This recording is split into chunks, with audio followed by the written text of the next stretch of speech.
Game on, game time. Game on, game time. Hey guys, what do you think about the ALS Ice Bucket Challenge promoting Lou Gehrig's disease? Not promoting, but spreading awareness. I think it's pretty neat. I didn't think it was gonna get this big. I didn't know that Lou Gehrig's disease, or whatever it's called, was that big of a deal.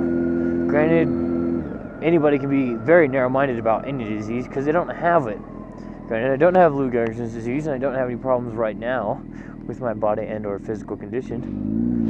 So, I don't know, I guess I was just narrow-minded about this subject. But obviously, this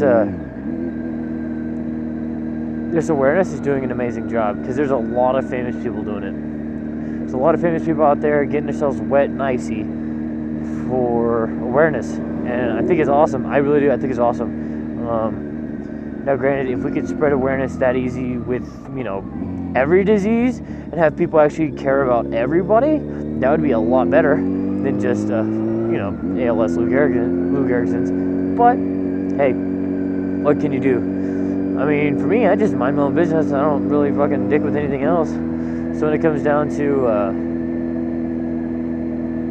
donating and just being a good part of the community, I guess I lack that part. I do a lot of volunteer stuff, just for the fact that I like to volunteer and I like to get my name out there as a good person. But I don't donate my money. I don't mind donating my time, but I don't like donating money. It's one of those things that if I were to donate money, what do I get out of it? It's really very, very selfish. I understand that, but I mean, let me give you a story. So one time I was riding my motorcycle home from my fiance's house, and I see a gentleman trying to push this little diesel F-350 by himself with his wife, trying to steer. And I realized that he's not going to be able to push it. So I hook up my Xterra, I tow him, 20 feet just to get him to roll down the hill. We stop, I unchain, and the dude comes up to me and says, "Hey, can I have $5 for gas? I'll give you all my CDs." I said, "Well, I don't need any of your CDs, And he goes, "Well, how do you pay for gas?" I was like, "Well, I don't have any cash. I'm sorry." He goes, "No, how do you pay for gas?" I said, "Well, I pay for gas on a card." He goes, "Could you swipe the card for me and give me $5 in gas? I'll give you whatever you want that I have. I just really need $5 in gas." I was like, "You know what? I don't need anything from you." And I could tell that the dude was trying. I could tell that the guy really needed it. So what did I do? I filled up his tank. I didn't give him $20. I didn't give him $40. I filled up his tank to the pump stop. And the pump stopped at $100. Granted, I really didn't have $100 to give to a man that needed $100, but I see it as like this.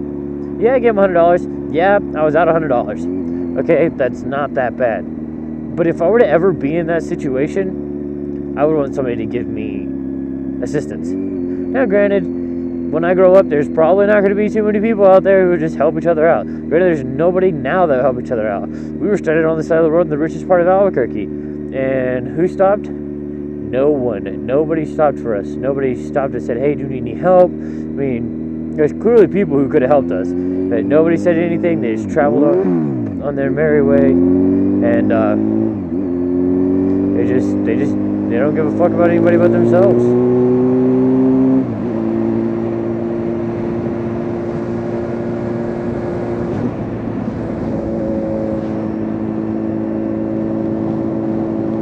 But yeah, I see this whole ALS thing is an amazing thing. It's a really good thing to help people out. I don't know, spread awareness. It's doing a pretty damn good job.